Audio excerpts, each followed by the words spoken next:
मी सुप्रिया निगुडकर. मी आधी सोनाली ताईंची ओळख करून देते. सोनाली नवांगुळ गेली 18 वर्षे लेखन, अनुवाद व मुक्त पत्रकारितेच्या क्षेत्रात कार्यरत आहेत.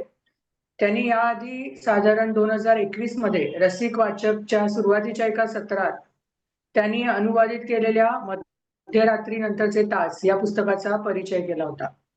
आता 4 वर्षानंतर पुन्हा एकदा त्यांच्या 2 पुस्तकांबद्दल जाणून घ्यायची आपल्याला संधी मिळत आहे.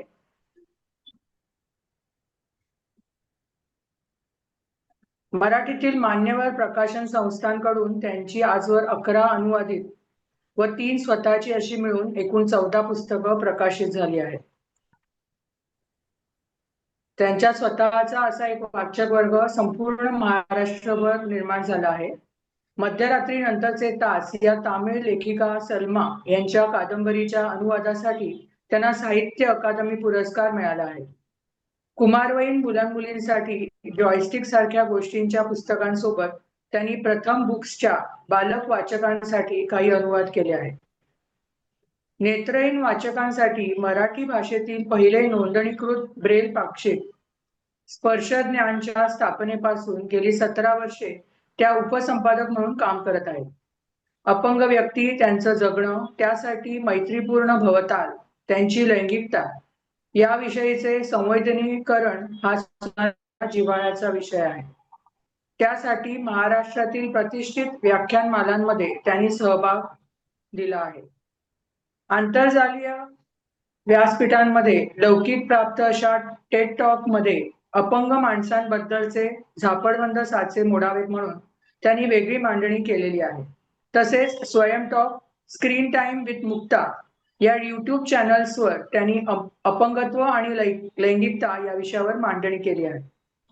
भारत निवडणूक आयोगाकडून persons with disability state icon म्हणून निवडणूक अधिकारी कार्यालय महाराष्ट्र यांनी त्यांची निवड केली आहे.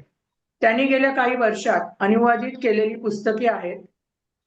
The art of saying no या स्वमदतपर पुस्तकाचा अनुवाद साकेत प्रकाशन 2023, धर्म आणि समलैंगिकता या देवदत्त पटनाईक यांच्या पुस्तकाचा अनुवाद मेहता प्रकाशन 2023, फिनिक्स रायझेस या विंग कमांडर अशोक लिमये यांच्या आत्मकथनात्मक पुस्तकाचा मराठी अनुवाद राखेतून उगवतीकडे राजहंस प्रकाशन 2023, बाइज्जत बरी या डॉक्टर अलीमल्ला खान आणि मनीषा बल्ला लिखित पुस्तकाचा मराठी अनुवाद अक्षर प्रकाशन Mumbai 2023, the lost diary of Kastur मायबा या तुषार गांधी लिखित पुस्तकाचा मराठी अनुवाद मनोविकास प्रकाशन पुणे 2024, त्यातील फिनिक्स रायझेस च्या अनुवादित राखेतून उगवतीकडे या पुस्तकाविषयी आणि त्यांनी स्वतः लिहिलेल्या जॉयस्टिक पुस्तकाविषयी त्या आपणा सर्वांशी संवाद साधतील. तर 2025च्या शेवटच्या सत्राची सांगता सोनाली ताईंच्या सहकार्याने आपण एका उत्तम सादरीकरणाने करूया. आता मी सूत्र सोनाली ताईंकडे सुपूर्त करते. त्या आता पुढे बोलतील. धन्यवाद. नमस्कार. तुमच्या या वाचक कट्ट्यावर तुम्ही मला दुसऱ्यांदा बोलवलं त्याबद्दल सुप्रियाताईंचे आणि तुम्हा सगळ्यांचे मनापासून आभार. तर मी सगळ्यात आधी बोलेन फिनिक्स रायझेस विषयी आणि नंतर जॉयस्टिक विषयी. तर फिनिक्स रायझेस हे पुस्तक जे विंग कमांडर अशोक लिमयेंनी लिहिलेलं आहे ते माझ्यासाठी खूप वेगवेगळ्या अर्थाने महत्वाचं आहे. म्हणजे वेगवेगळे लिमिटेशन क्रॉस करायला मला याच्यात मिळाले आणि कधीही आपलं नेमून दिलेला कम्फर्टेबल एरिया लांघायला आपल्याला मिळाला की आपल्याला मजा येते, पण ते करताना भीती पण वाटते. तर विंग कमांडर लिमये यांच्या पुस्तकाबद्दलची सगळ्यात भीती जास्त काय होती, तर एकतर अनुवाद मी करत आले होते, त्यामुळे अनुवाद जमूनच जाईल अशी हुशारकी अनुवादकाला मारता येत नाही. कारण की ज्या पुस्तकाचा अनुवाद करायचा ते पुस्तक वेगवेगळं असतं. कधी ते स्त्रीनं लिहिलेलं असतं, कधी पुरुषांनी लिहिलेलं असतं, त्यांची कार्यक्षेत्र वेगळी असतात, त्यांची आर्थिक शैक्षणिक पार्श्वभूमी वेगळी असते आणि ते ज्या विषयाचा अभ्यास करत असतात तो विषय अनुवादकाच्या अभ्यासाचा असेलच असं नाही. त्यामुळे अनुवाद करताना खूप गोष्टी नव्यानं बदलतात आणि त्यामुळे अनुवादात आपण सराईत झालो असं कधीच होत नाही. आनंद आगाशे, पत्रकार आनंद आगाशेंनी आणि सुजाता ताईंनी माझ्याकडे हे पुस्तक पहिल्यांदा दिलं होतं जेव्हा मेनका प्रकाशनामध्ये हे दोघंही सक्रिय होते. आनंद आगाशेंना असं वाटत होतं की विंग कमांडर लिमये हे पॅराप्लेजिया या शारीरिक स्थितीत जगत असून त्यांनी त्यांच्या त्या मर्यादेवर मात करत भारतीय सैन्य दलात काही विशिष्ट कामगिरी केलेली आहे आणि शारीरिक मर्यादा त्यांची आणि माझी एकसारखी असल्यामुळे कदाचित मला ते पुस्तक अधिक चांगलं जमू शकेल किंवा त्या प्रकारची संवेदनशीलता ते अनुवादित करण्याची माझ्याकडे जास्त असू शकेल. ते पुस्तक त्यांनी माझ्याकडे पाठवलं आणि तेव्हा माझ्या लक्षात आलं की हे वेगळंच आहे. म्हणजे फक्त पॅराप्लेजिया म्हणजे पाठीच्या मणक्याला एका विशिष्ट जागी धक्का लागून कमरेखालचं जिथून तो भाग ज्या भागाला मार बसलेला आहे त्याच्या खालचा सगळा भाग पूर्णपणे संवेदना विरहित.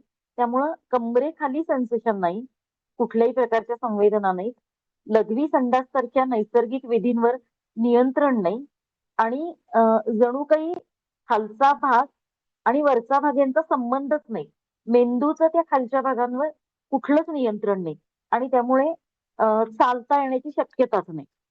तर अशी अवस्था त्यांचीही आहे आणि माझीही आहे, परंतु कार्यक्षेत्र खूप वेगळं आहे. शिवाय ते भारतीय सैन्य दलातले एक प्रचंड काम केलेला तो एक माणूस आहे. तर मी ते पुस्तक चाळल्यावर मला असं वाटलं की ती भाषा माझ्यासाठी परिचितच नाहीये.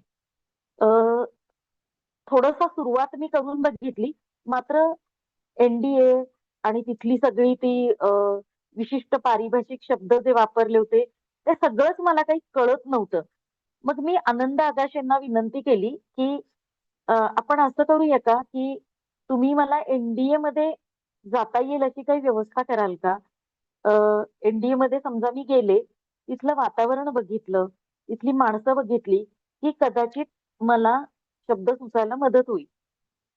आणि मग त्यांनी तशी व्यवस्था केली आणि मी एक दिवस ठरलेल्या वेळेत तिथं दाखल झाले आणि मग एनडीएतून ती टेकडी चढून आत जाताना पुण्यापासून बदललेला परिसर, शिस्तबद्ध परिसर माझ्या लक्षात आला आणि त्यानंतर त्या पुस्तकात जे जे उल्लेख केले होते की खोलगट बशी सारखा भाग आणि तिथून मग आत जाताना एनडीएची अचानक इमारत मुख्य कार्यालयाची समोर येते, आतलं ते गोल मार्केट, तिथं चालणारे विद्यार्थी, ते विद्यार्थी कसे चालतायत, त्यांची काय शिस्त आहे आणि तिन्ही विभागात काम करणारे जे विद्यार्थी आहेत ते वेगळ्या प्रकारचे त्यांचे काही ड्रेस कोड आहेत का वगैरे, अशी अगदी सुरुवातीला खूप वरवरच्या पातळीवरची माहिती मला डोळ्यांनी दिसत होती जी मी पुस्तकात वाचलेली होती. फक्त एवढं आहे की ते दृश्य बघण्यानं माझ्या मनावर काहीतरी परिणाम होत होता. सगळीकडं आतलं मी त्यांचं प्रदर्शन पाहिली.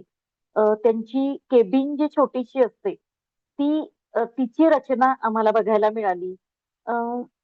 पुन्हा तिथलं ते तळं जिथं नौका विहार शिकवलं, नौका विहार शब्द चुकीचा आहे. नौका विहार हा आनंदासाठी केला जातो. तिथं त्यांना विशिष्ट ट्रेनिंग दिलं जातं 5व्या टर्म नंतर जेव्हा त्यांची स्ट्रीम बदलते की ते कुठल्या विंग मध्ये जाणार. तर हे सगळं मला हळूहळू कळत होतं आणि एक अख्खा दिवस तिथं घालवल्यावर मला असं वाटलं की मला ते जमू शकेल. त्याच्या आधीचा एक दिवस मी विंग कमांडर अशोक लिमयेंना भेटले. आता पहा, वयाच्या 9व्या वर्षी पाठीवर बैलगाडी पडून माझा अपघात झाला होता आणि त्या अपघातानं कमरेखाली असणारं शरीर माझं अचेतन झालं. लघवी संडास या नैसर्गिक विधींवरचं नियंत्रण गेलं. तर अशा अवस्थेत व्यवस्थित सगळे उपचार केल्यावरही मी कशा प्रकारे जगत राहिले, शिक्षण पूर्ण केलं, नोकरी केली 7 वर्ष एनजीओ मध्ये एका सोशल वर्कर म्हणून. या सगळ्याचा अनुभव माझ्याकडे होता. स्वतंत्र राहण्यात, मेनस्ट्रीम मध्ये स्वतःचं घर राहून, आपलं घर व्हीलचेअर फ्रेंडली करून, स्वयंपाकापासून सगळ्या गोष्टी कशा करायच्या, समाजात कसं मिसळायचं, याचा थोडाफार एक 4-5 वर्षाचा अनुभव त्यावेळी माझ्या खात्यावर जमा होता. पण तरीही अ, मुख्य प्रवाहात साधं नागरिक म्हणून आयुष्य जगणारी मी आणि विंग कमांडर अशोक लिमये यांच्यामध्ये महदंतर होतं. जेव्हा मी त्यांच्या घरी गेले तेव्हा पुण्यातच त्यांचं घर आहे आणि बघितलं की आज जाताना एका बैठ्या बंगल्यात समोरच एक असा अतिशय व्यवस्थित केलेला रॅम्प आहे. त्या रॅम्पनं मी आत आले आणि मग मी त्यांच्या हॉलमध्ये थांबले. विंग कमांडर लिमये आत कुठेतरी होते आणि ते कधी येत आहेत याची वाट मी हॉलमध्ये बघत बसले होते. त्यांची बायको प्रिया मॅडम त्या होत्या. त्यांनी आम्हाला पाणी वगैरे दिलं आणि विंग कमांडर बाहेर आले आणि मी त्यांच्याकडे खरोखरी बघत राहिले. म्हणजे व्हीलचेअर वरचा 6 फुटी अनभिषिक्त सम्राट असंच मला वाटलं त्यांच्याकडे बघून.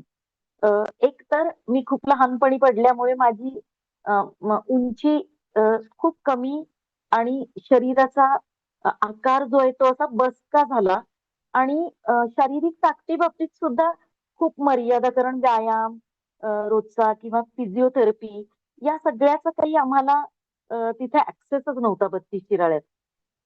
विंग कमांडर लिमयेंच्या शरीराकडे बघताना असं दिसत होतं की यापूर्वीच त्यांचं काम असेलच. त्यावेळी मी त्यांना भेटले तेव्हा ते रिटायर झाले होते. रिटायर होऊनच त्यांनी हे पुस्तक लिहिलं होतं. आणि भारतीय सैन्य दलात अपंगत्व आल्यानंतर सुद्धा सगळ्या परीक्षा पुन्हा एकदा ग्राउंड लेवलच्या पास करून आणि सगळ्या प्रकारच्या कठीण फिजिकल परीक्षांना सामोरं जाऊन विंग कमांडर लिमयेंनी आपलं पद पुन्हा मिळवलं होतं. आणि वयाच्या 40व्या वर्षी अपंगत्व आल्यानंतर, ही गोष्ट तर पुढे तुम्हाला मी सांगेनच, पण मग 40व्या वर्षी अपंगत्व आल्यानंतर पुढं 11 वर्ष इतकं इतकं भारी काम करणारा माणूस मी पाहत होते, ज्याचं पुस्तक मी वाचलं होतं आणि जे मला मराठीत करायचं होतं. त्यांच्याकडे बघितल्यावर मला आधी सुचेच ना की काय बोलायचं. आणि मग मी त्यांना छोट्या छोट्या गोष्टी विचारायला सुरुवात केली की किती उंच आहे तुम्ही, किती सुंदर दिसताय. हाच माझा पहिला उद्गार होता. आणि नंतर मी त्यांना विचारलं की छोट्या छोट्या गोष्टी कळत नाहीयेत सर, की विमानापर्यंत म्हणजे तुमचं पद एवढं मोठं झालेलं असतं का, की त्याच्यामुळे तुमचा डेकोरम सांभाळायचा म्हणून विमानापर्यंत जाताना तुम्ही टॅक्सीनं जाता आणि मग तुम्ही वर चढता.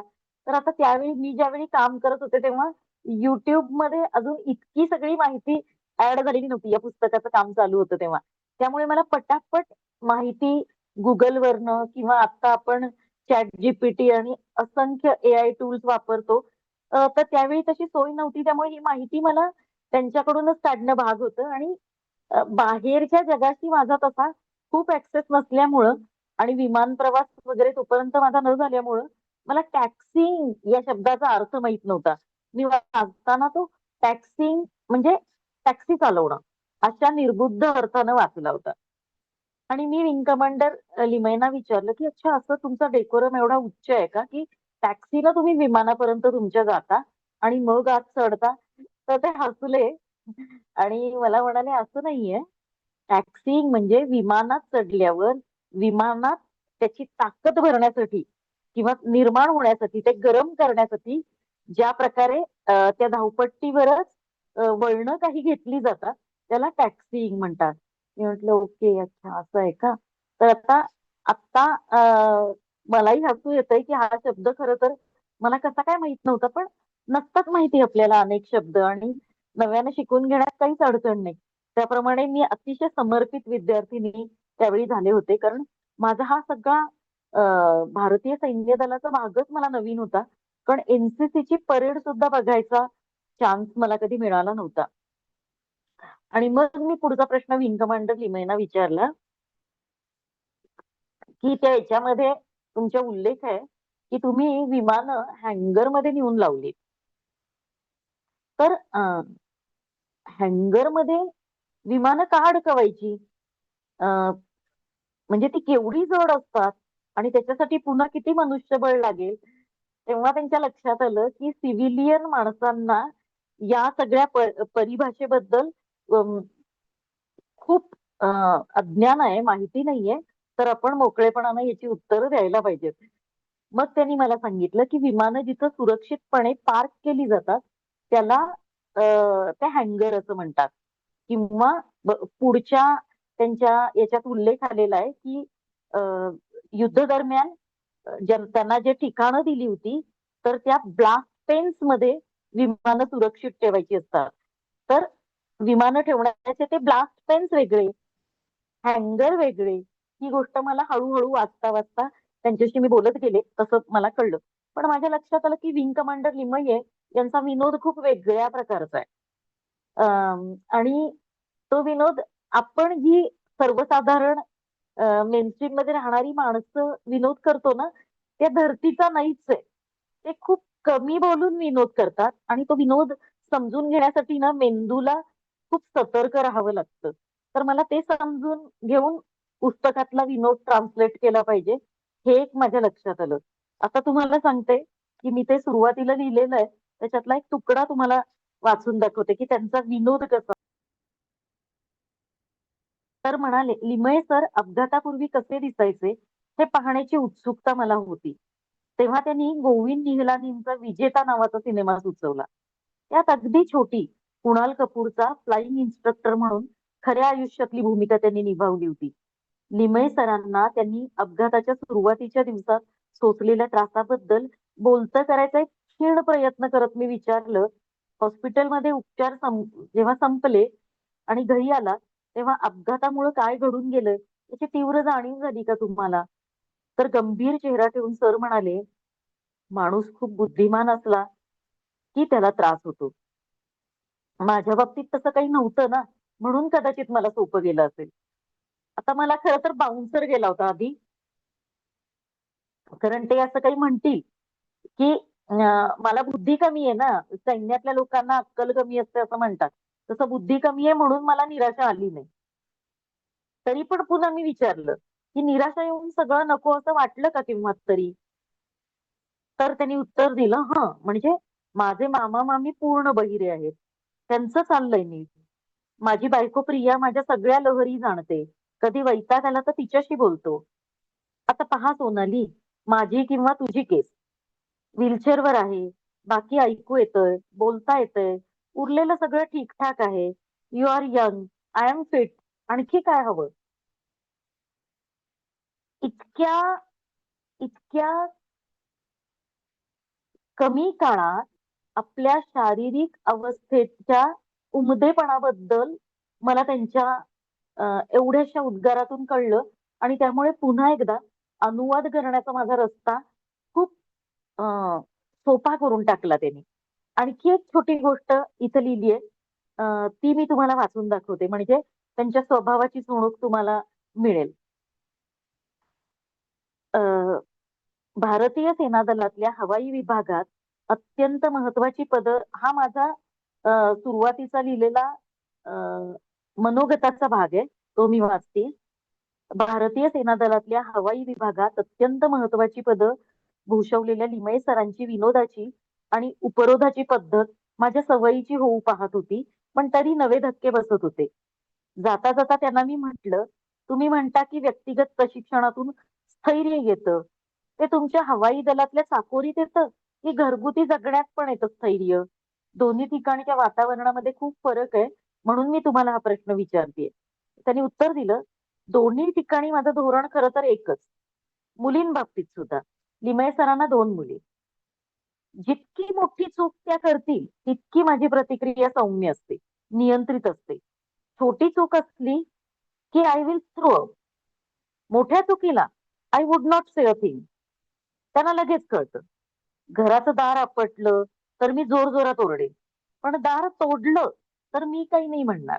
That's probably the way. तर मला या सगळ्या त्यांच्या प्रत्यक्ष भेटीतून या गोष्टी कळाल्या आणि मग मी लिहायला सुरुवात केली.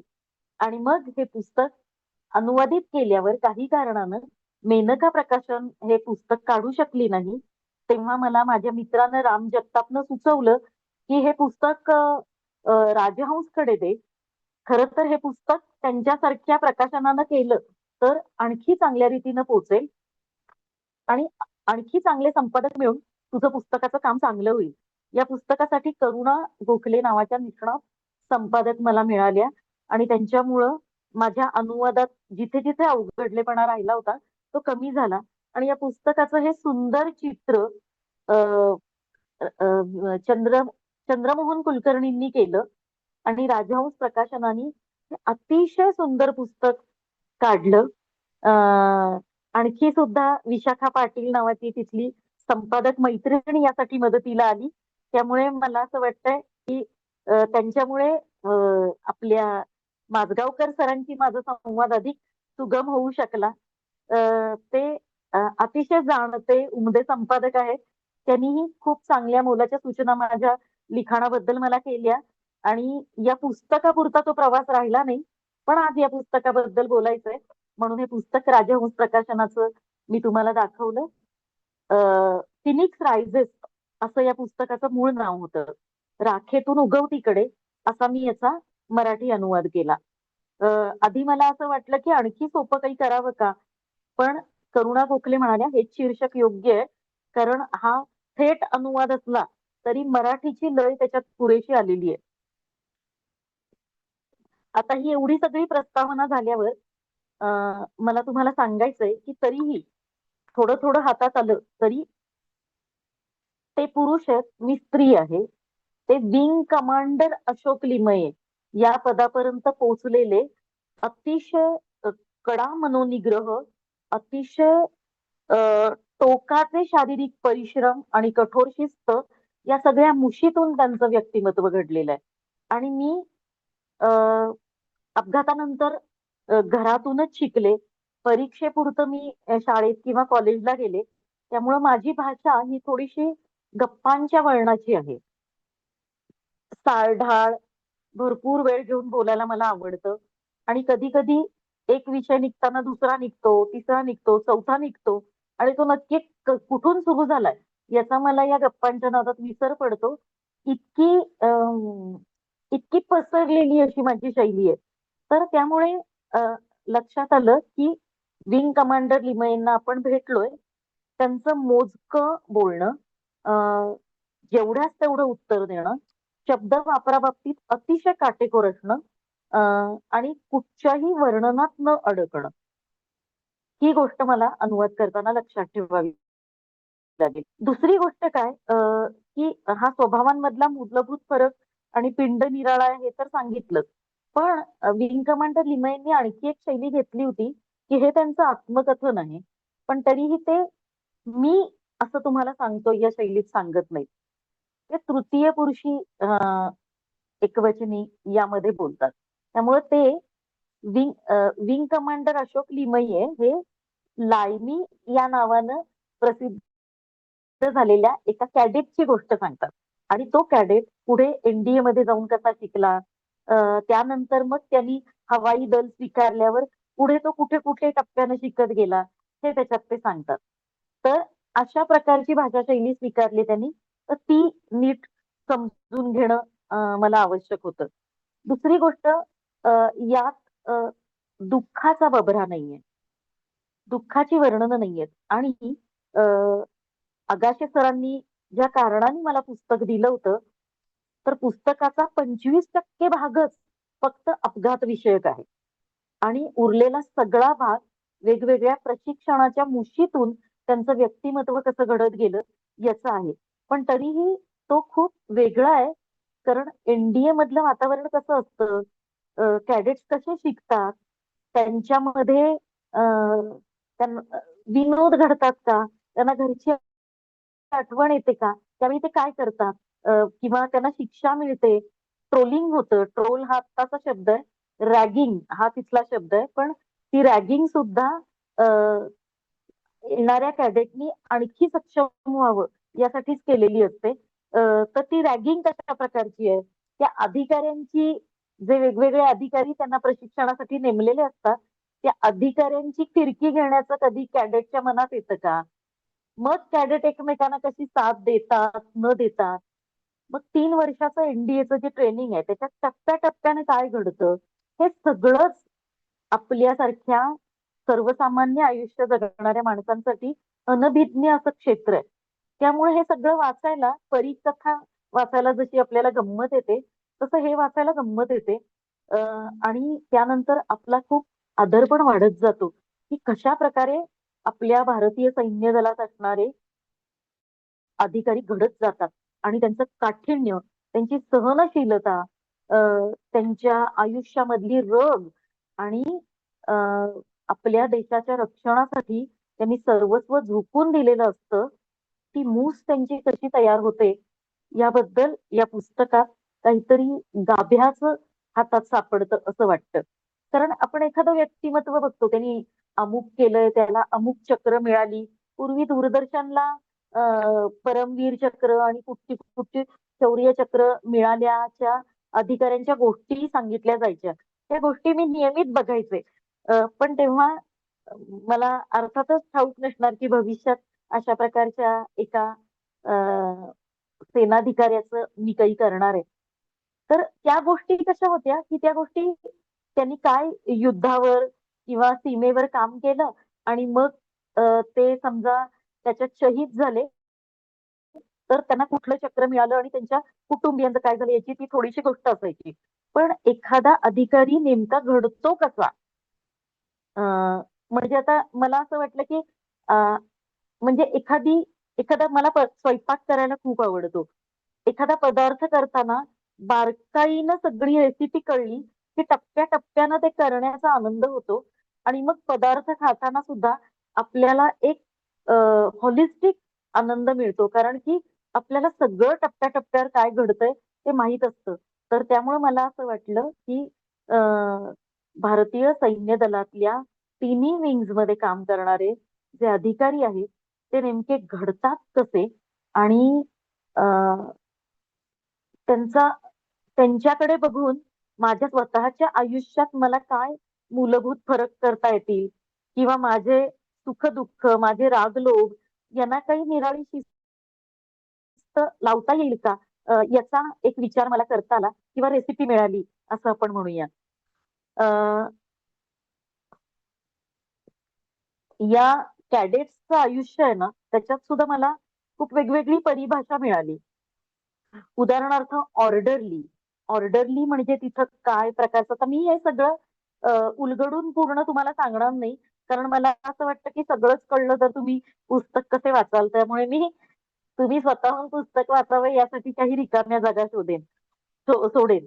तर मी तुम्हाला मगाशी सांगितलं की हँगर बद्दल किंवा ब्लास्ट पेन्स बद्दल, तसं सॉर्टी म्हणजे काय हे मला नव्यानं कळलं, की विमानांच्या ज्या प्रशिक्षणासाठी टू सीटर विमानांच्या ज्या अ, फेऱ्या होतात आकाशात, ज्या प्रशिक्षकाबरोबर किंवा प्रशिक्षकाविना सुद्धा होतात, तर त्यांना सॉर्टीज म्हणतात. आकाशातल्या सॉर्टीज, किंवा पूर्वी विमानं वेगळी असायची. आता हा जो काळ होता, विंग कमांडर लिमयेंचं कितवं होतं बरं, त्यांचा कोर्स मला वाटतं खूप आधीचा होता. त्याचा नंबर मी तुम्हाला नंतर सांगते. तर अ, त्यावेळी प्रशिक्षणाची विमानं जी होती ती वेगळी होती. तेव्हा एका ठिकाणी विमान एका विशिष्ट रोपला बांधलेलं असायचं आणि धावत धावत जाऊन विद्यार्थी ते विशिष्ट उंचीवर सोडायचे. तर ते सगळं समजून घेताना माझ्या कल्पना शक्तीची परिसीमा झाली, कारण ती सगळी जुनी विमानं पाहायला त्यावेळी गुगलवर उपलब्ध नव्हती आणि विंग कमांडर लिमयेंना सुद्धा मला ते समजावून सांगताना कदाचित मेंदूला घाम आला असेल. तर त्यांचे ड्रेस कोड खूप वेगळे होते. प्रत्येक ऋतूत विद्यार्थ्यांनी काय घालायचं, सकाळच्या कवायतीच्या वेळी काय घालायचं, हे सगळं प्रत्येक ऋतूत बदलत होतं आणि त्या पोशाखांची नावं सुद्धा वेगळी होती. हे सगळं सावकाश सावकाश मला नीट समजून घ्यावं लागलं. दुसरी गोष्ट हे जे असतात की चांगलं पहाटे 4 पासून त्यांचं जे आयुष्य सुरू होतं, कॅडेट्सचं एनडीए मध्ये सुरुवातीला प्रवेश केलेल्या, तर ते टप्प्याटप्प्यानं कसं बदलत जातं 6 टर्म्स मध्ये, या सगळ्या नव्या गोष्टी मला कळाल्या. मानसिक क्षमता कशा तपासल्या जातात 3 वर्षात, आणि मग 3 वर्षानं त्यांची विंग ठरते आणि मग wing commander Limaye green horn किंवा चौथ्या टर्म मध्ये असणारा कॅम्प रोव्हर, या सगळ्यामध्ये विद्यार्थी अंधारात दिशा शोधण्यापासून ते स्वतःचा तंबू बांधणं, एखाद्या जखमी कॅडेटला मदत करणं पासून सगळी शिस्त सांभाळणं, यात कसा तयार होत जातो, हे सगळं अतिशय तपशीलवार विंग कमांडर लिमयेंनी लिहिलेलं आहे. आणि सगळ्यात शेवटी 6व्या टर्मला जेव्हा पासिंग परेड होते, तेव्हा नेमकं काय घडतं या बाबतीत सुद्धा तपशीलवार वर्णन आहे आणि ती खरोखरी इंटरेस्टिंग आहेत. त्यानंतर पुढे एकदा विंग कमांडर लिमये यांची जेव्हा हवाई दलातच ते जाणार आहेत याबद्दलची अर्हता पूर्ण होऊन ते पुढं आंध्र सीमेवर, कर्नाटक आंध्र सीमेवर बिदरला गेले, त्याच्या पुढे डुंडीगलला आणि मग हकीमपेटला, अशा तिन्ही ठिकाणी जाऊन त्यांची विमान उड्डाणाची संपूर्ण सक्षम तयारी झाली. आणि मग 1971च्या युद्धाच्या वेळी त्यांना मला वाटतं कमिशन मिळालं, म्हणजे पोस्ट मिळाली. आणि मग त्याच्या आधी आणि नंतरच्या काळात सुद्धा हंटर पासून वेगवेगळी विमानं त्यांनी चालवली आणि वेगवेगळ्या टप्प्यावर आपलं रेग्युलर शिक्षण पूर्ण करत सुद्धा त्यांनी जगातला उत्कृष्ट प्रशिक्षित पायलट जशा प्रकारच्या ट्रेनिंगनी संपूर्ण असतो तसं ट्रेनिंग त्यांनी घेतलं. ते एका ठिकाणी म्हणतायत की 100 मार्काचा जर आम्हाला पेपर असेल, म्हणजे लिखित पेपर नव्हे, उड्डाणाचा सुद्धा किंवा त्यांच्या उपजत ज्ञानाचा सुद्धा, तर तो 100 मार्काचा पेपर असेल तर किमान 100 मार्क मिळवणं अपेक्षितच असतं. तर या सगळ्यातनं विंग कमांडर लिमये एकदम तयार झाले आणि वयाच्या 40व्या वर्षी एकेका टप्प्यानं, म्हणजे हंटर स्क्वॉड्रन मध्ये नियुक्ती झाली, मग मिडल लेवल लीडर झाले, क्वालिफाईड फ्लाइंग इन्स्ट्रक्टर झाले, मग स्टॉक कॉलेजमध्ये गेले, मग A2 दर्जाचे प्रशिक्षक झाले आणि असं करत करत फ्लाइंग मधले ते विंग कमांडर झाले आणि लढाऊ विमानांचं प्रशिक्षण देणं हे त्यांचं महत्वाचं काम बनलं. हे करता करता ग्राउंड लेवलच्या सगळ्या जॉबची सुद्धा तयारी केली. पण असं सगळं करताना हा माणूस कधीही सुट्टीच्या दिवशी सुद्धा घरी बसलेला नाही. पण अपघात कायम दुसऱ्याच बाबतीत होतात असं आपल्याला सगळ्यांनाच वाटतं. तसं मॅन्युवरची सगळी संकटकालीन आपत्कालीन परिस्थितीत काय करायचं याची तयारी केलेली असली तरी ती आपत्कालीन परिस्थिती आपल्या बाबतीत घडेल असं कधीच वाटत नसतं. विंग कमांडर लिमये वयाच्या 40व्या वर्षी एका सुंदर सकाळी पश्चिम बंगालमधल्या केंद्रावर असताना तिथं ते विमान उड्डाणाचं प्रशिक्षण देत होते. खरं तर सकाळ खूप चांगली होती. जो शिकवणारा होता तोही खूप शिकणारा होता तोही खूप उत्साही होता. त्यामुळे सकाळी 8 वाजता त्यांनी सॉर्टीला सुरुवात केली. पण साधारण 27,000 फुटांवर असताना खाली जेव्हा विमान ते सोडलं जातं आणि पुन्हा त्याच्यावर कंट्रोल घेतला जातो, तर अशा वेळी त्यांच्या लक्षात आलं की काहीतरी बिनसलंय, काहीतरी होत नाहीये, बहुधा विमानाचं इंजिन जाम झालंय की काय. मग त्यांनी सगळ्या गोष्टी तपासायला सुरुवात केल्या, तेव्हा असं लक्षात झालं की इंजिन फेल झालेलं आहे. हळूहळू विमान भराभर खाली येत होतं. 25,000 फूट, 23,000 फूट, 20,000 फूट, असं करता करता त्यांनी पटापट शेजारच्या त्या पायलटला सूचना द्यायला सुरुवात केली की पटकन आपल्याला कदाचित वेगळी निवड करावी लागेल, तर तुम्ही इजेक्शन सुरू करा. तर तो बाजूचा पायलट इतका गोंधळलेला होता कारण अशी वेळ आपल्यावर येईल असं वाटतच नव्हतं. तर काय करायचं सुचत नव्हतं त्याला आणि त्या गोंधळात त्याच्याकडून इजेक्शन होत नव्हतं. विंग कमांडर लिमये पुन्हा पुन्हा सूचना देत होते, परंतु जमिनीवर फार वेगानं अ, अ, विमान येत होतं. त्यांनी मे डेची घोषणा केली कंट्रोल रूमला. या सगळ्या गोष्टी काय घडतायत या त्यांच्या ज्या विशिष्ट भाषेत असतात त्या कळवल्या, पण शेजारच्या पायलटचं काही केल्या तोपर्यंत इजेक्शन होत नव्हतं. आणि मग तो सगळा थरार जो आहे ना, तो तुम्ही पुस्तकातूनच वाचलेला बरा, कारण की हा सगळा आतलं जे भावना उचंबळून येतात त्याला परफेक्ट शब्द मला सांगताना सापडत नाहीये. त्यामुळे प्लीज तुम्ही ते सगळं वाचा. आणि त्यानंतर विमान भराभर खाली असताना एक वेळ अशी येते की शेजारचा सँडी इजेक्शन करतो. दरम्यान खूप वेळ झालेला असतो. साधारण 3,000 फुटांचं अंतर राहिलेलं असतं. जमीन हळूहळू दिसायला लागलेली असते. एवढ्यात विंग कमांडर लिमयेंचं कसं बसं इजेक्शन होतं आणि ते विमानाबाहेर पडतात. परंतु पॅराशूट उघडताना जेव्हा ते मनात विचार करतात की आता आपण असं केलं पाहिजे, पायाची व्यवस्थित रचना घेतली पाहिजे, आपण कसं उतरायचंय, विमान कुठल्या दिशेला न्यायचंय याचं डोक्यात घडत असताना पायाची अ, रचना किंवा काय म्हणतात देहबोली जमिनीवर उतरण्याची घेत असताना त्यांच्या लक्षात आलं की पाठीच्या मणक्याला कदाचित आपल्याला इजा झालेली आहे आणि आपल्याला खाली पाय टेकवता येणार नाही. असं झाल्यावर मग त्यांना लक्षात आलं की आता आपल्याला अशा ठिकाणी उतरायला लागणार जिथे कदाचित झाडं झुडपं असतील, झाडं नसतील आणि आपलं शरीर आपल्याला हळुवारपणे टेकवावं लागणार आहे. आणि या सगळ्याचा विचार करून ते जमिनीवर उतरतात. परंतु त्यांच्या लक्षात आलेलं आहे की आता आपल्याला बहुधा स्पायनल कॉर्ड इंजुरी झालेली आहे. पण अशा परिस्थितीत डोकं स्थिर ठेवून आपण कुठं उतरायचं याचा निर्णय घेणं आणि तो भाग जो आहे तो साप, विंचू असा बाहेर येण्याचा भाग आहे. त्यामुळे जमिनीवर ठोकतच राहून आपल्याला प्रत्यक्ष भारतीय सैन्य दलाकडून मदत उपलब्ध होईपर्यंत शरीर सुरक्षित ठेवलं पाहिजे असा निर्णय ते घेतात. दरम्यान आजूबाजूच्या आदिवासी गावांमधले लोक काय झाले म्हणून गोळा होतात आणि मदत करू पाहतात. तेव्हा विंग कमांडर लिमये डोकं ताळ्यावर ठेवून त्यांना मदत करू देत नाही. आपली नेमकी सिव्हिलियन माणसांमध्ये हीच चूक होते की अपघात झाल्यावर आपल्याला खूप मदत करायची असते.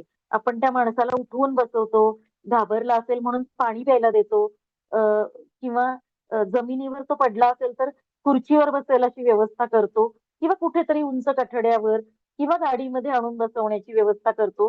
परंतु या सगळ्यात कदाचित मेंदूला किंवा पाठीला मार लागला असेल तर त्याच्या शरीराचं जास्त नुकसान होण्याची शक्यता असते. त्यामुळं अपघात झाल्यावर मदत मिळेपर्यंत म्हणजे वैद्यकीय मदत मिळेपर्यंत कोणालाही शरीराला उलट सुलट हलवू द्यायचं नाही याचं भान राखायला पाहिजे. हे प्रशिक्षण घेतल्यामुळे विंग कमांडर लिमयेंना माहित होतं. माझ्या लक्षात आलं की माझा जेव्हा अपघात झाला तेव्हा आमच्या कुणाकडेच हे अशा अपघाताबाबतीत कसं वागायचं याचं ट्रेनिंग नसल्यामुळे मला खूपदा उचलून बसवलं, पाणी दिलं, चहा दिला, हॉस्पिटलमध्ये पुन्हा पुन्हा मला पायावर बसवण्याचे आणि चालवण्याचे प्रयोग झाले. या सगळ्यातनं माझ्या मणक्याला जो अपघात झाला होता त्याची हानी आणखी वाढली आणि कदाचित आणखी टोकाची परिस्थिती त्यावेळी झाली. पण विंग कमांडर लिमयेंनी असं सगळं केलं आणि त्यानंतर ते योग्य वेळी हॉस्पिटलमध्ये पोहोचले, पण पॅराप्लेजिया झालाच होता. त्यानंतर 2 वर्ष अतिशय कठीण काळ होता. या पुस्तकात तो त्यांनी अतिशय थोडक्यात लिहिलाय. एक वेळ अशी सुद्धा आली की आपण हे सगळं संपवावं असं त्यांना वाटत होतं. पण नेव्हर से म्हणजे काय म्हणतात कधीही स्वतःपूर्वी देशाचा विचार करायचा, दुसऱ्यांचा विचार करायचा. असंच मोटो पूर्ण मेंदूत भिनवल्यामुळे ते हार गेले नाही आणि त्यांनी पुढे स्वतःला पूर्ण प्रशिक्षण दिलं. आणि तुम्हाला मी सांगते यांची प्रस्तावना तुम्ही जरूर वाचा. त्याच्यात त्यांनी लिहिलंय की शरीर गमावल्यावर असं लक्षात येतंय की शरीर धडधाकट असताना आपण त्या शरीराला किती गृहीत धरतो. म्हणजे आपण त्यांनी त्याच्यात लिहिलंय की गडबडीनं ऑफिसला जाता जाता घड्याळ मी घालतोय, तोपर्यंत खाली बसून पायाचे सॉक्स पण घालतोय, एकीकडे घास खातोय, एकीकडे आणखी काहीतरी करतोय. तर एका वेळी शरीर इतक्या प्रकारे काम करत असतं, पण शरीरानं आपल्याला दिलेली साथ आपण इतकी गृहीत धरलेली असते की अशा प्रकारे अपघात झाल्यावरच आपल्याला शरीर किती इन सिंक मध्ये काम करतं हे लक्षात येतं. त्यामुळं हे जे शरीर नावाचं आपल्याला जैविक यंत्र मिळालेलं आहे, त्याच्यात जे इंधन भरायचं म्हणजे योग्य पोषक आहार, योग्य पोषक व्यायाम, या सगळ्याचं भान ठेवून जर शरीर राखलं तर कल्पनातीत गोष्टी घडू शकतात. आणि त्याच गोष्टी विंग कमांडर अशोक लिमयेंच्या या पुस्तकात घडलेल्या आपल्याला पाहता येतात. विंग कमांडर लिमयेंनी या सगळ्याचं वर्णन करून पुन्हा असं ठरवलं की आपण पुन्हा परीक्षा द्यायच्या आणि ग्राउंड लेवलच्या सगळ्या परीक्षा देऊन त्यांनी ग्राउंड लेवलचा जॉब मिळवला आणि 11 वर्ष भारतीय सैन्य दलात काम करणारे त्यावेळी ते एकमेव होते. पॅराप्लेजिक माणसाला लघवी संडासचं सेन्सेशन नसताना डायपर घालणं, पुन्हा पॅन्ट घालणं आणि ते सुद्धा मी तुम्हाला मगाशी सांगितल्याप्रमाणे त्या ऋतूप्रमाणे वेगळे पोशाख असतात. ते पोशाख घालणं आणि कामावर अगदी वेळेत जाऊन पोहोचणं आणि मध्ये जी थोडी 20 मिनिटाची अर्ध्या तासाची विंडो मिळते त्याच्यात पुन्हा घरी ते बाईक चालवायला शिकले, एक्स्ट्रा चाकं लावलेली. त्याचं सुद्धा त्यांनी थोडक्यात लिहिलेलं आहे की त्याच्या बाबतीत सुद्धा परमिशन मिळवताना किती टोकाचा त्रास त्यांना झाला. पण हे सगळं करून पुन्हा ते त्या छोट्या विंडोमध्ये घरी यायचे, ओले झालेले कपडे बदलायचे, सगळे पुन्हा त्या गणवेशानुसार सिद्ध व्हायचे आणि पुन्हा कामावर जायचे.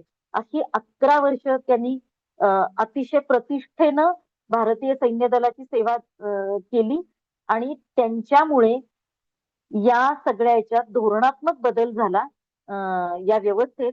आणि त्यामुळे तोपर्यंत भारतीय सैन्य दलात अपंग झालेला माणूस हा कायम सक्तीच्या निवृत्तीवर पाठवला जायचा आणि मग त्याला पेन्शनचे पैसे कदाचित मिळायचे.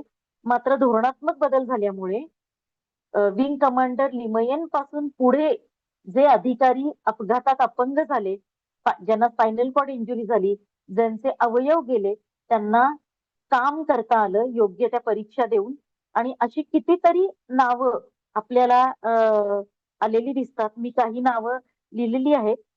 हिरोजित सिंग, जनरल इयान कार्डेजो, पंकज जोशी, विजय ओबेरॉय, ब्रिगेडियर SK राजदान, अशा कितीतरी ब्रिगेडियर अनिल, तर अशा कितीतरी लोकांना विंग कमांडर लिमयेंनी सुरुवातीच्या टप्प्याला जो लढा दिला त्याच्यामुळे पुढे भारतीय सैन्य दलात काम करता आलं. 1995चा अपंग व्यक्तींना समान संधी आणि प्रतिष्ठा या संदर्भातला कायदा येण्यापूर्वी कितीतरी आधी भारतीय सैन्य दलानं अशा माणसांचं महत्व, त्यांची योगदान देण्याची कुवत ओळखून त्यांचा काम देऊन सन्मान केला होता. आपल्या मेनस्ट्रीम मध्ये मात्र कायदे करूनही अजून अशा माणसांना समान संधी मिळायला खूप वेळ लागतोय. तर त्यामुळे मला असं वाटतं की विंग कमांडर लिमयेंची गोष्ट मुळातून वाचावी अशी आहे, खूप वेगळी आहे आणि या गोष्टींनी माझ्या स्वतःच्या आयुष्यात खूप फरक पडला. मी जेव्हा विंग कमांडरना भेटले होते तेव्हा माझ्या असं लक्षात आलं की दोन्ही बाजूला 2-2 लिटरच्या पाण्याच्या बाटल्या व्हीलचेअर मध्ये ठेवून ते बसले होते आणि जेव्हा जेव्हा वेळ मिळेल तेव्हा मधल्या एक अर्ध्या पाऊण तासानंतर ते त्या बाटल्यांनी असा व्यायाम करत राहायचे. आणि ते मला म्हणाले की सोनाली, अर्ध शरीर आपलं गेलेलं आहे पण अर्ध शरीर जे उरलंय ते चांगलं ठेवणं हे आपलं काम आहे. त्यामुळं हातात असलेला कुठलाही क्षण वाया जाता कामा नये. तर असं पुस्तक राजहंस प्रकाशनानं काढलं. त्यामुळे ते खूप ठिकाणी पोहोचलं. खूप वाचकांचे मला वेगवेगळ्या ठिकाणून फोन आले. तर मला वाटतं माझ्या व्यक्तिगत आयुष्यात सुद्धा या पुस्तकांनी खूप फरक पडला. त्यामुळे हा अनुवाद माझ्यासाठी फक्त अनुवाद उरला नाही, तर ही गोष्ट थोडीशी लांबली. पुढची गोष्ट मी तुम्हाला छोटीशी सांगणार आहे. ती एक 10 मिनिटात सांगेन. तर मगाशी सुप्रियाताईंनी ओळख करून दिली त्याप्रमाणे मी गेली 17-18 वर्ष लिहितेय. पण लहान मुलांच्या गोष्टींकडे मी कशी वळले, तर मला असं वाटतं की लहानपणी मी काय वाचायचे तर मला असं वाटतं की सगळ्यांनीच तसं वाचलंय. मी हॉस्पिटलमध्ये असताना एक भिडे आजोबा आजी होते, ते मला चांदोबा, ठकठक, चंपक अशा गोष्टींची पुस्तकं आणून द्यायचे. एक वर्ष मी मुंबईच्या चिल्ड्रन ऑर्थोपेडिक हॉस्पिटलमध्ये होते, जिथे आई बाबांना राहायची परवानगी नव्हती. तेव्हा याच पुस्तकांनी मला तारलेलं आहे, मला छान वाटवलेलं आहे.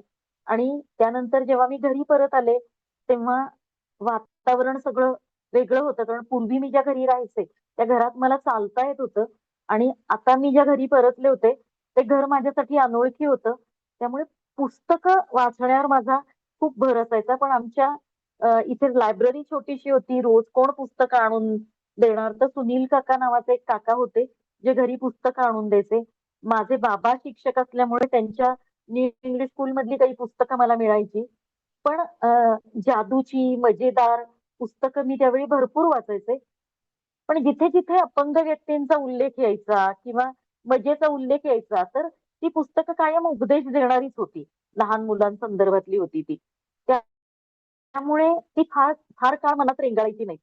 जेव्हा माझी मैत्रीण माऊस नावाचा अंक काढायला लागली, तेव्हा मला असं वाटलं की आपण अमृता वाळिंबे तिचं नाव, ती पत्रकार होती. ती युनिक फीचर्स मध्ये त्यावेळी काम करायची आणि साप्ताहिक सकाळला लेख पुरवण्यामध्ये तिचा मोठा सहभाग असायचा. तर अमृता वाळिंबेनं जेव्हा स्वतंत्र माऊस मल्टीमीडिया नावाचं तिचं प्रकाशन सुरू केलं, तेव्हा ती दरवर्षी माऊस नावाचा दिवाळी अंक काढायला लागली. त्या दिवाळी अंकात ती दरवर्षी मला एक गोष्ट लिहायला सांगायची आणि तिच्यामुळेच माझ्या गोष्टी लिहून झाल्या. माझ्या मनात काय आहे हे मला कळालं आणि मग मला अशा गोष्टी लिहायच्या होत्या, ज्याच्यात मुलांना स्वतंत्र बुद्धी आहे यावर विश्वास असेल आणि मुलांना गृहीत धरलेलं नसेल, मुलांना बोबडं बोलून कोणी काही सांगत नसेल. त्यांच्या त्यांच्या क्षमतेनं ती पूर्ण वाढलेली छोट्या आकाराची माणसंच असतात, असं समजूनच्या त्या गोष्टी असतील. तर मी त्याचं छोटीशी प्रस्तावना लिहिली, ती मी तुम्हाला वाचून दाखवते.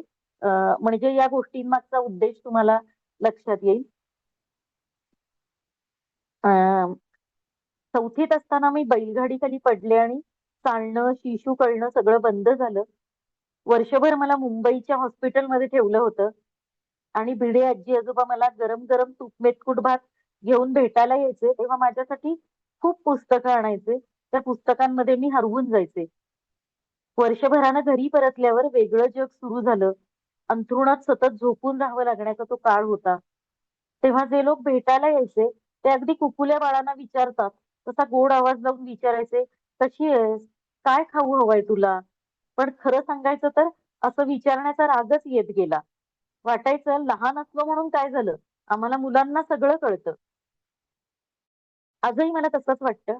लहान मुल ही एक स्वतंत्र विचार करू शकणारी व्यक्ती असते, असं मी मानते. त्यामुळे जॉयस्टिक मधल्या गोष्टींमध्ये भेटणारी जाई, चारू, डेव्हिड, सोहा, अनय, कुणाल अशी सगळी लहान मुलं निरागस पण स्वतःचं आकलन असणारी आहेत. अगदी तुमच्या माझ्यासारखी. म्हणूनच मला वाटतं की मुलं आणि त्यांच्या निखळ निरागस गोष्टी तुम्हाला नक्की आवडतील. अशी प्रस्तावना या पुस्तकाची मी लिहिलेली आहे. आणि हे पुस्तक आता निवडायचं कारण की हे पुस्तक पुन्हा अमृतानं काढलं नाही, याची एकच आवृत्ती आली. रेश्मा बर्वेंनी फार सुंदर चित्र याच्यात काढलेली आहेत. पण हे पुस्तक गुगल सोर्सला मी आता ओपन केलेलं आहे. त्यामुळे गुगलवर जिथे पुस्तकं डाउनलोड करता येतात, मराठी पुस्तकं डाउनलोड करण्याची एक स्वतंत्र लिंक आहे, त्याच्यात हे पुस्तक मी ओपन केलेलं आहे. त्यामुळे हे पुस्तक तुमच्यापैकी कुणालाही आपल्या मोबाईलवर किंवा डेस्कटॉपवर ओपन करून वाचता येईल. ते विकत घेण्याची गरज नाही. तर यातल्या दोन गोष्टी थोड्याशा वेगळ्या आहेत, त्या मला तुम्हाला सांगायच्यात. की मी लहान असताना बालभारती किंवा कुमार भारती, युवक भारती याच्यामध्ये जेव्हा जेव्हा एखाद्या अपंग माणसाची गोष्ट आली, तेव्हा तो अपंग माणूस किती त्रासात असतो, पण त्याला संधी मिळाल्यावर तो पेटून जाऊन किती अद्वितीय काम करतो आणि अशी माणसं जगात केवढी भारी आणि ग्रेट असतात, अशा प्रकारचं काहीतरी नॅरेशन होतं. आणि मला असं वाटत होतं की अं, इतक्यावर अपंग माणसाची गोष्ट संपू नये. प्रत्येक अपंग माणसाला अ, प्रचंड मोठी बौद्धिक कुवत असेल असं नाही. प्रत्येक अपंग माणूस कलेमध्ये पारंगत असेल असं नाही. अ, जशी सर्वसामान्य धडधाकट शरीर असणारी माणसं कमी जास्त कुवतीची, कमी जास्त चुकणारी, कमी जास्त राग येणारी अ, अशी माणसं असतात.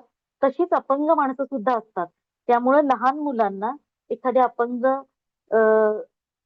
आपल्या मित्रमैत्रिणीविषयीची गोष्ट काय प्रश्न आहेत आणि उत्तरं कशी आहेत हे सहज सोपेपणानं बघता यावीत अशीच असली पाहिजेत. त्यामुळे याच्यात एका अंध मुलाची गोष्ट आहे. जो अंध मुलगा अ, धडधाकट मुलांच्या डोळस मुलांच्या शाळेत दाखल होतोय, पण शिक्षणाची त्याची त्याची म्हणून टूल आहे, तो ती घेऊन येतो आणि अ, शरीरानं धडधाकट असणारा एक 8-9 वर्षाचा मुलगा अ, अंध मुलाकडनं शिकतो, अंध मुलगा डोळस मुलाकडनं शिकतो. पण हे दोघांचंही सहअस्तित्व आहे. एकमेकांकडनं शिकूनच आपल्याला मोठं होता येणार आहे. समजा अंध व्यक्तीला मदत केली तर धडधाकट त्या छोट्या मुलानं त्याच्यावर केलेले ते उपकार नव्हे, तोही 2 गोष्टी याच्याकडनं शिकतो. हाही 2 गोष्टींबद्दल त्याच्याकडनं सहकार्य घेतो. इतकं इतकं एकसारखी भूमी त्या दोघांच्या वागण्यामध्ये असली पाहिजे, अशी माझी मनातून इच्छा होती. जी भूमी असतेच असं नाही. अपवादात्मक दृष्ट्या कुठे कुठे सापडते पण. पण या अंध मुलाची गोष्ट त्याच्यात तशी आहे, की जो मिश्किल आहे, मजेदार आहे, तो चिडणारा, रागावणारा पण आहे, बुद्धीनं तीक्ष्ण आहे आणि उगीच कोणी दया दाखवायला लागलं किंवा उगीच कोणी जादाचं कौतुक करायला लागलं तर त्यांना थांबवणारा हा मुलगा आहे. तर अ, अशी एक गोष्ट आहे आणि पुढची एक गोष्ट आहे ती अ, मी जशी व्हीलचेअरवर आता ही मी ज्या व्हीलचेअरवर बसलीये ती मॅन्युअल व्हीलचेअर आहे. पण माझ्याकडे एक पॉवर चेअर सुद्धा आहे. ती पॉवर चेअर जर मला लहानपणी मिळाली असती, अ, जेव्हा मी 9-10 वर्षाची होते, नुकताच अपघात झाला असता, तेव्हा मी कसं जग बघितलं असतं याची कल्पना करून ती गोष्ट लिहिलेली आहे. आणि या पुस्तकाचं नाव आहे जॉयस्टिक. म्हणजे आनंदाची छडी किंवा जादूची छडी काही म्हणू शकतो आपण.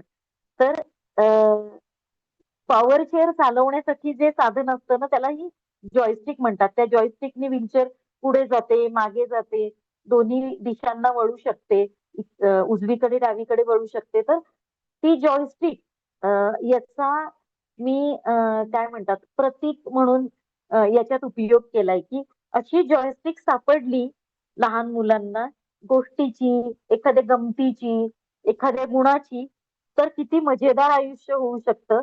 आणि ते उपदेश देणारं नाही, काहीतरी शिकण्याची सहज संधी घ्यावीशी वाटली तर घ्यावी, अशा अर्थानं लिहिलेलं पुस्तक आहे. म्हणून मला माझं स्वतःच जॉयस्टिक हे पुस्तक खूप आवडतं. गुगल सोर्सला ओपन असल्यामुळे तुम्ही हे पुस्तक वेळ काढून वाचाल अशी आशा करते मी.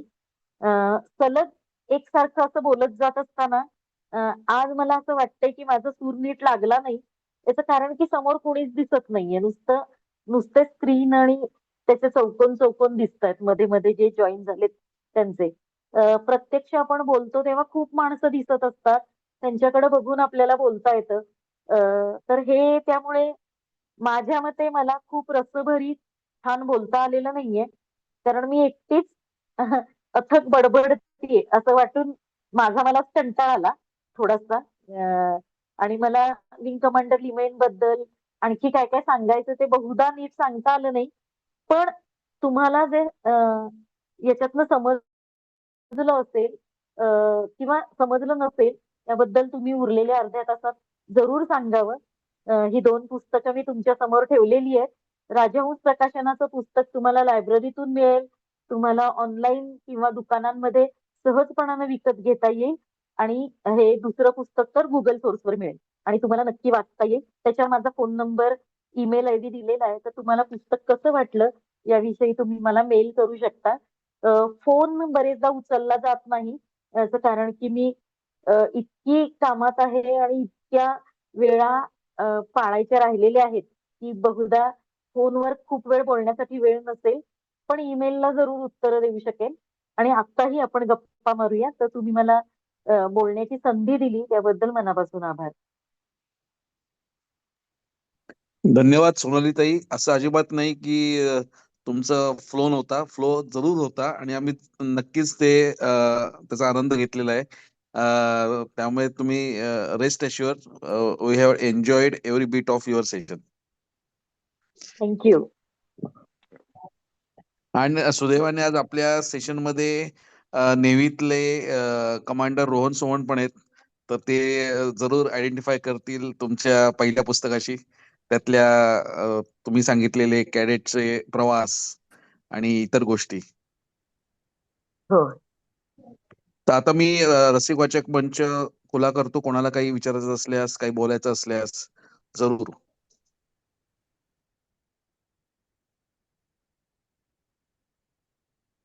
नमस्कार सोनाली. आपण भेटलो होतो नमस्कार. अंबिका बरोबर ह्याला पर्पल फेस्टिवलला चिंचवडला. हो हो हा, हो हो. आणि माझंही मिस्टर मिलिटरीत असल्यामुळे 30 वर्ष जवळपास मी सगळ्या मिलिटरीच्या वातावरणात राहिलेले आहे. त्यामुळे ते बरंच मला पुस्तक जवळचं वाटलं काही तिथले. आणि माझंही निकोबारवर पुस्तक आहेच, म्हणजे राजहंसचीच आहेत दोन्ही पुस्तकं. स्पेशल चाइल्ड आहे, म्हणजे बरंच साम्य आहे की माझी मुलगी विशेष आहे तिच्यावर एक पुस्तक आहे आरोही म्हणून. आणि हो. आजचं सेशन तुमचं खूपच छान झालं आणि विंग कमांडर सरांचंही कौतुक आहे की इतकं प्रसंगानुरूप त्यांनी व्यवस्थित त्यांना सावरलं गेलं. तर नक्कीच पुस्तक मी घेऊन वाचणार आहे आणि अभिप्राय कळवीन. खूप छान दोन्ही पुस्तकांबद्दल माहिती सांगितली. नमस्कार, मी सुयोग पाध्ये. ऍक्च्युली दोन्ही पुस्तकांबद्दल छान सांगितलं. म्हणजे भूषण म्हणाला त्याप्रमाणे फ्लो तुमचा खूप चांगला होता.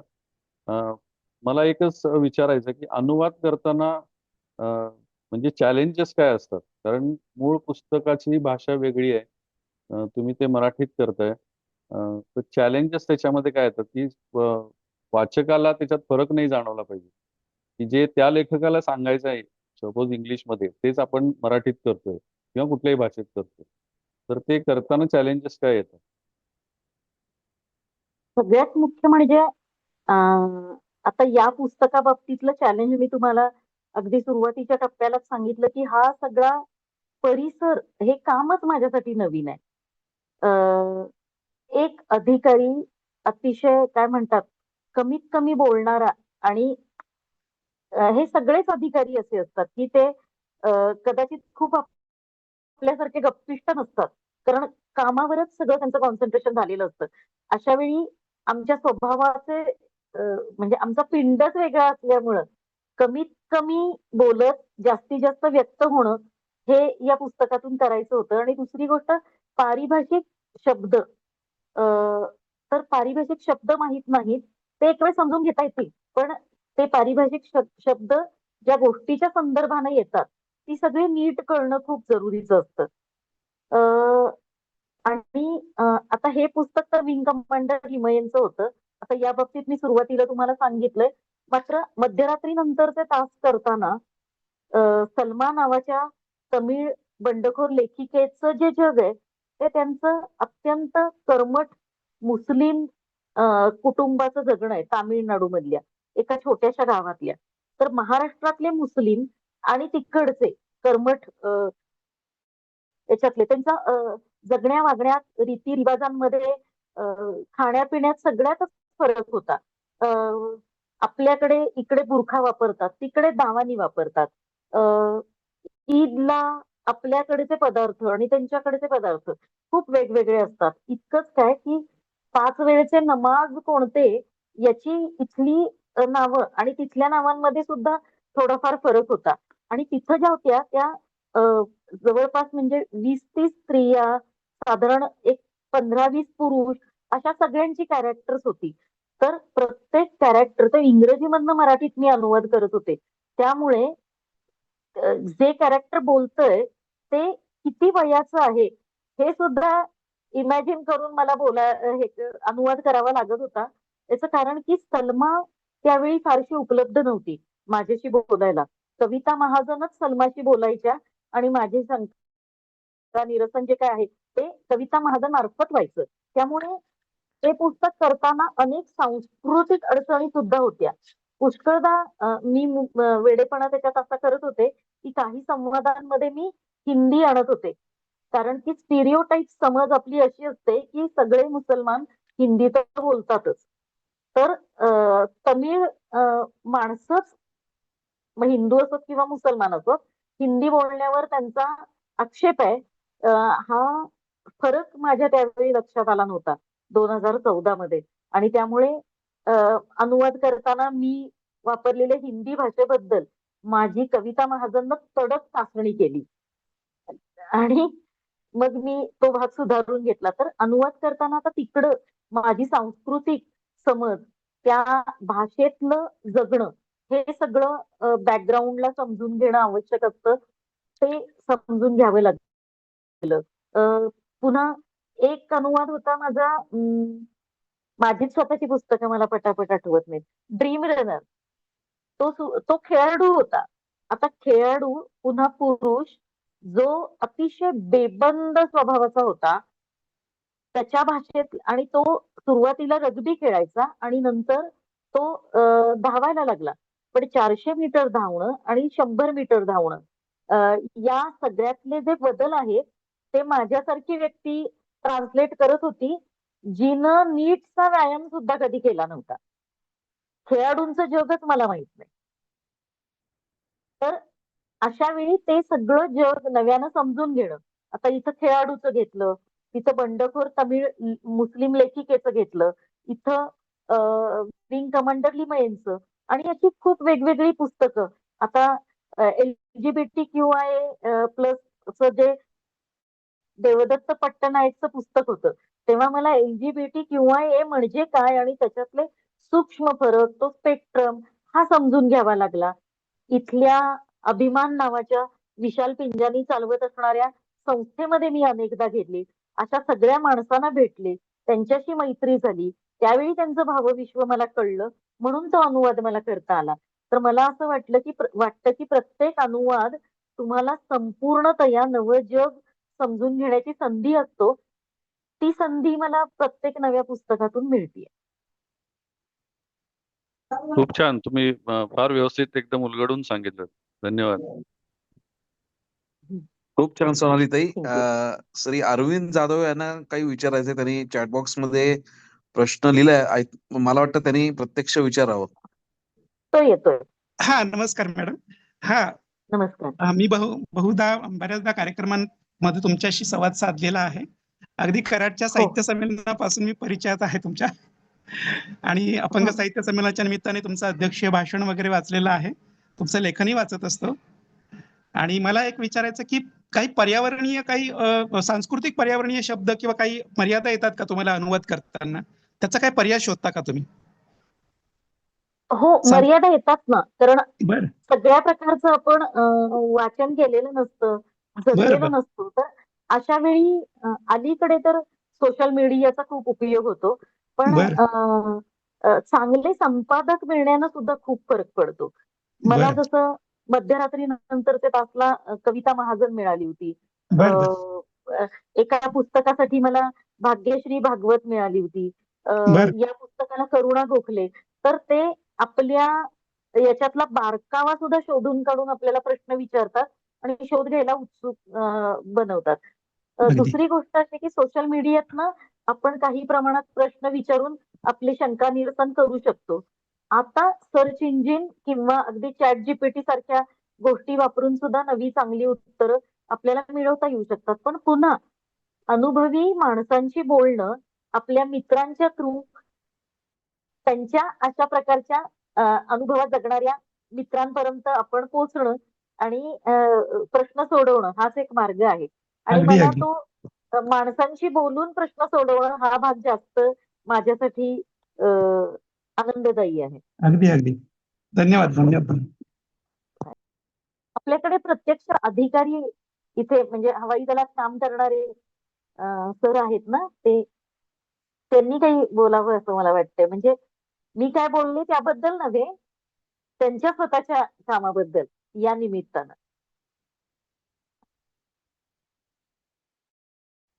माईक नमस्कार बंद. सोनालीताई, मी कमांडर रोहन सोमण. मी नौदलात आहे नोकरीला. हा. आणि मी थोडस तुमचं जे एनडीए मधलं ट्रेनिंग वगैरे जो भाग तुम्ही म्हणालेत त्याच्याशी मी हा. कोरिलेट करू शकतो. आणि मला आता थोडस ओघवतं आठवतंय आमच्या इंग्लिशच्या बालभारती का काय म्हणतात त्याचं जे म्हणजे महाराष्ट्र स्टेट बोर्डच पुस्तक, तर त्याच्यामध्ये हा. एका कोणत्या तरी विंग कमांडरचा उल्लेख त्याच्यात आला होता. त्यांची गोष्ट बर. थोडीशी अशीच होती की पण he was not wing commander Limaye for sure, कोणीतरी साऊथ इंडियन नाव होतं असं मला वाटतं. आणि अनिल त्याच्यात कुमार. प्रोबेबली पण म्हणजे ते हा. आमच्या इंग्लिशच्या पुस्तकात कधीतरी 8वी किंवा 9वी मध्ये त्यांची गोष्ट होती. आणि टिपिकल हे हा. असंच होतं, काहीतरी ऍक्सिडेंट झाला होता. आता मला एक्झॅक्ट नाही आठवत whether it was involving an aircraft or it was a road traffic accident काय होतं. पण ऍक्सिडेंट झाला होता. आणि मग आणि आणि मुख्य त्या धड्याचं वैशिष्ट्य असं होतं की त्याच्यामध्ये भरपूर कठीण इंग्रजी शब्द क्लिष्ट होते. त्यामुळे तेव्हा मला आठवतंय माझी टीचर म्हणालेली की बहुतेक हे विंग कमांडर बरोबर डिक्शनरी घेऊन बसले होते आणि मग ती वापरूनच लिहिलेलं दिसतंय असं. ते थोडंसं हा. विनोदानी होतं. पण मुख्य मॉरल ऑफ दी स्टोरी हीच होती की अतिशय म्हणजे काय even after an unforeseen unfortunate accident he had that indomitable spirit and he bounced back. हा त्याचा मुख्य उद्देश म्हणजे मॉरल हे होतं असं मला आठवत आहे. आणि हा. बाकी तुम्ही खूप सुंदर पद्धतीने छान दोन्ही पुस्तकांबद्दल सांगितलं. आणि hats off to you. Thank you. पण तुमचं सगळ्यांचं या निमित्तानं ना सोमण सर एक आहे की आमच्यासारख्या व्यक्तींना ना तुम्ही किती कठीण ट्रेनिंग मधनं जात असता आणि किती सगळं पणाला लावलेलं असतं आणि नेहमीची मित्रमंडळी, नेहमीच काय मनोरंजनाचं जग यापासून बाजूला जाऊन किती प्रकारे सतत तयारीत असता याविषयी आम्हाला कळलं नसतं जर विंग कमांडर लिमयेंचं हे पुस्तक हातात आलं नसतं तर. आता योगायोगानं मी त्याचा अनुवाद केला ही गोष्ट ठीक आहे, पण खरंच आमच्यासारख्या सिव्हिलियन्सना तिथं नेमकं किती काय घासून घ्यायला लागतं याचा अंदाज सुद्धा येत नाही. आणि या गोष्टी सांगितल्या गेल्या पाहिजेत. बरोबर. आणि तुम्ही त्याचं फार उत्कृष्ट काम केलंय. तर मी पण नक्कीच पुस्तक वाचीन. मी कदाचित इंग्लिश पुस्तक वाचीन. मी आत्ताच Amazonवर बघत होतो. इंग्लिश अवेलेबल आहे. तुमचं मराठीतलं हो. नॉट अवेलेबल असं दाखवतंय. होय. बर. हो, हो. हं.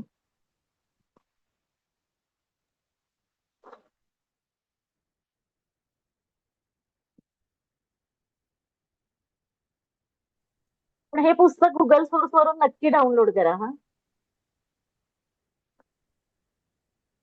ताई सोनालीताई तुम्ही हा हा सुप्रिया बोला.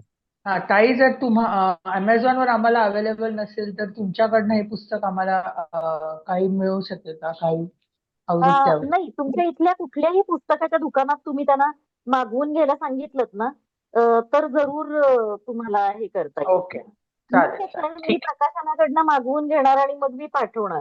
तर ते अच्छा, अच्छा. ठीक आहे. उगीच असेल. हो. त्यापेक्षा राजहंस प्रकाशनाची साईट ओपन करा आणि त्याच्यावर हा, हा. डिरेक्टली सांगा. ठीक आहे, चालेल. ओके, किंवा थँक्यू. कुठल्याही जवळचं पुस्तकाचं दुकान असेल ना त्याच्यात तुम्ही सांगा की राजहंसचं हे पुस्तक मागवा म्हणून. चालेल चालेल, ठीक आहे, ओके. सोनालीताई तुम्ही जॉयस्टिक या पुस्तकावर खूप लवकर आटोपता घेतलं, तर तुम्ही मला त्याच्यावर काही असं थोडं अजून मला असं वाटलं की वेळ 10 पर्यंत बोलायचं होतं मला. नाही ठीक त्यामुळे आहे. पुढचा अर्धा तास गप्पा मारायला राहिला पाहिजे म्हणून मी ते हे केलं. आणि ह्याच्यात ना काय ह्याच्यात कसं विंग कमांडर लिमयेंची अख्खी गोष्ट आहे. याच्यात ती भाषा हे म्हणजे अख्खी गोष्टच वाचली तर कळेल. त्यामुळे मी म्हटलं की काय करायचं. पण मी याच्यात एक गंमत केली होती. मला खूप मजा आली होती एक गोष्ट लिहायला. मांजरांची गोष्ट मी लिहिली होती याच्यात. आणि आज आमच्याकडे आमचा बोका आहे गंगाराम. 1 वर्षाचा 2 वर्षाचा होईल आता तो आमचा बोका. नाही सॉरी 1 वर्षाचा होईल. तर इतका तो भारी आहे गंगाराम, की गंगाराममुळे आम्हाला इतक्या नव्या नव्या गोष्टी कळतात. मात्र त्यावेळी मी कल्पना करून बाकीच्या मित्रमैत्रिणींच्या मांजरांबद्दल ऐकून गोष्ट लिहिली होती आणि मी 5 मांजरांची गोष्ट लिहिली होती. तर इना मिना डिका डाय डॅमनिका अशी 5 मांजरं होती. तर मला ती नावं ठेवल्यावर खूप मजा आली की इना मिना डिका डाय डॅमनिका अशी 5 मांजरं. पुन्हा 32 शिराळ्याला आमची नागपंचमी असायची. मी आता कोल्हापूरला राहते इतकी वर्ष 2000 सालापासून. तर 20व्या वर्षापर्यंत मी 32 शिराळ्यात राहिले. तर तिथे नागपंचमी असायची. त्या नागपंचमीची सुद्धा मला आठवण आहे. त्यामुळे एका गोष्टीत मी नाग पण आणले होते. एकूण काय की आपण जेव्हा लिहितो तेव्हा सगळ्यात जास्त जादूचा पेटारा आपल्या बालपणातच भरलेला असतो. आणि किती आपण नवे अनुभव घेऊ दे 20व्या वर्षानंतर, पण पुन्हा आपलं सोर्स डॉक्युमेंट जे असतं ना ते पुन्हा बालपणातच येतं. ही फार मजेदार गोष्ट मला अलीकडे जाणवलेली आहे की सगळं म्हणजे 25व्या वर्षाची पेटी इथं ठेवली आहे, 30व्या वर्षाची इथं ठेवली आहे, 35व्या वर्षाची इथं आहे, 40व्या वर्षाची इथं आहे. तरी वयाच्या पहिल्या 20 वर्षाच्या पेट्या तिथं वर ठेवल्यात ना, तिथनच जाऊन मी ते काढून घेणार आहे. हा काय अजब प्रकार आहे तो शोधायला लागेल.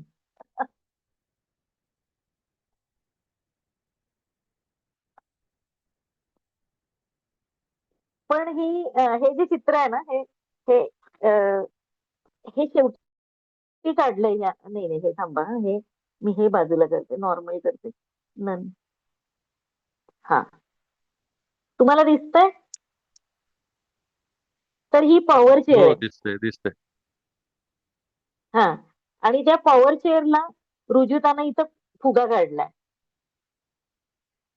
तर ही चित्र इतकी गोड आहेत की माझी अशी इच्छा होती की गोष्टीचं पान एक कमी झालं तरी चालेल, पण चित्र फार सुंदर पाहिजे. तर त्या रुजुतांच्या चित्रांसाठी मी पुन्हा पुन्हा ही पुस्तकं बघते. खूप मस्त चित्र आहे.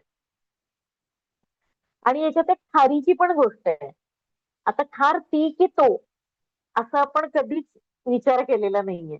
गोष्ट लिहिताना मला पहिल्यांदा प्रश्न पडला की खारुताई असं आपण सहज म्हणतो, पण खारू दादा नसतातच काय, सगळ्या खारुताईच असतात काय. तर त्याच्यात ती खारीची एक फार मजेशीर गोष्ट माझ्या एका मैत्रिणीकडे खार आली होती आणि त्या खारीनी किती गंमत झाली याचा अनुभव तिनं मला सांगितलेला आणि मी गोष्ट रचली होती.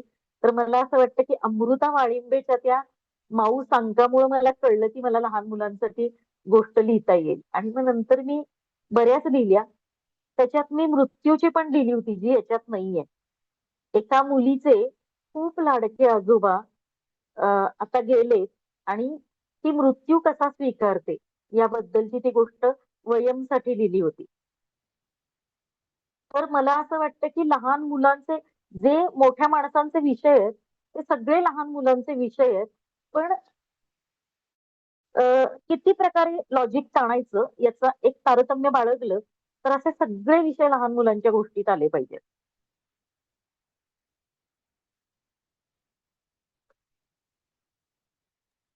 ऍक्च्युली हा एक वेगळा विचार तुम्ही सांगितला, कारण सगळे मला वाटतं लहान मुलांचे म्हणजे तेच परिकथा आणि ह्याच शैलीत लिहितात. त्यामुळे हा एक वेगळा विचार तुमच्या पुस्तकात वाचायला मिळेल असं मला वाटतं. हो पण आव्हान सुद्धा खूप आहे ना. म्हणजे आता कुल्फी सारखा अंक खूप महत्वाचा आहे आणि तो निघतोय. आता पुणे साहित्य काय पुणे पुस्तक महोत्सवात कुल्फीच्या स्टॉलला खूप लहान लहान मुलांची गर्दी झाली असं मी ऐकलं. खूप मित्रमैत्रिणींनी त्याबद्दल पोस्ट टाकली होती. खूप सुंदर आहे कुल्फीचा अंक. पण खरोखरी आजच्या लेखकांपुढे लहान मुलांसाठी काय गोष्ट लिहायची हे केवढं मोठं आव्हान आहे. म्हणजे इतकं मोठं जग खुलं झालंय की त्यातली कुठली भाषा लहान मुलांसाठी इंटरेस्टिंग असू शकेल. बहुभाषक आहेत मुलं आज. ती पूर्ण मराठी बोलतच नाही. मराठी, हिंदी, इंग्रजी बोलतात. पुष्कळशी इंग्रजी शाळांमध्ये आहेत.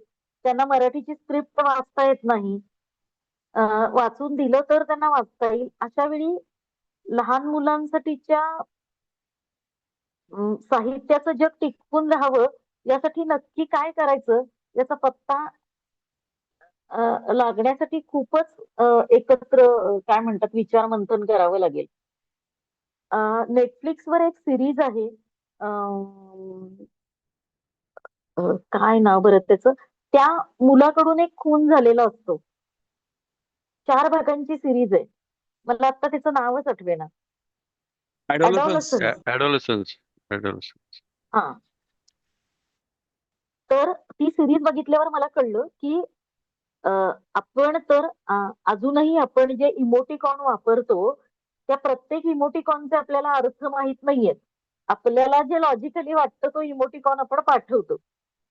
पण कुठले इमोटिकॉन कुणासाठी वापरले जातात त्याच्यावरनं त्यांना त्यांचं कौतुक करणं किंवा काय म्हणतात लव्ह सिग्नल देणं किंवा त्यांना हिणवणं अशासारख्या गोष्टी होत असतात. आणि सोशल मीडियाचं फेसबुक किंवा इंस्टाग्राम पर्यंत आपण किंवा आता एक्स पर्यंत काही थोड्या गोष्टी आपण वापरतोय. पण याचं खूप खोल जग आहे जे या आत्ताच्या पिढ्या वापरत आणि एकमेकांना ट्रोल पण करत आहेत. आणि या सगळ्या जगाबद्दल आपल्या समोर फक्त अंधार आहे. तर अशा वेळी लहान मुलांचं भावविश्व नेमकं काय आहे आणि त्यांच्याशी आपल्याला कनेक्ट करता येईल अशी भाषा कुठली आहे आणि त्यांना आपण कुठल्या गोष्टी सांगायच्या आहेत. आपल्याला वाटतात त्या गोष्टी त्यांना रेलेव्हंट तरी वाटतील का? हे सगळे प्रश्न आता गोष्ट लिहिताना माझ्या समोर आहेत आणि ते कसे सोडवायचे याचं काही उत्तर अजून मला सापडलेलं नाही. पण कदाचित काम करता करताच उत्तर सापडेल.